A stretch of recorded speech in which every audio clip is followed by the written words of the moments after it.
স্মৃতির চিলেকোঠা গল্পবাস্তের আড্ডাখানাতে আজকের গল্প কান টানলেই মাথা আসে।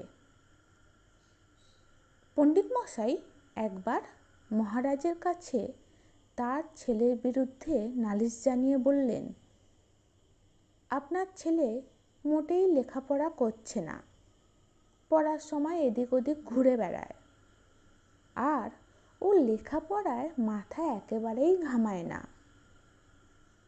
রাজা ছেলের ওপর প্রচণ্ড রেগে গিয়ে পণ্ডিত মশাইকে বললেন, এবার ও যদি পাঠশালায় যায় বেশ কষে কান টানবেন।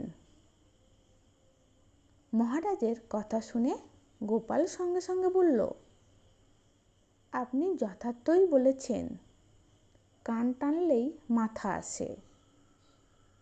সকলে তখন হেসেই লুটোপুটি। কেমন লাগলো আজকের গল্পটা শুনতে?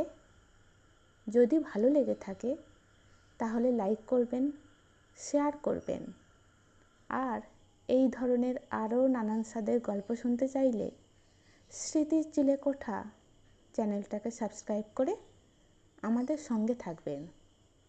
ভালো থাকবেন।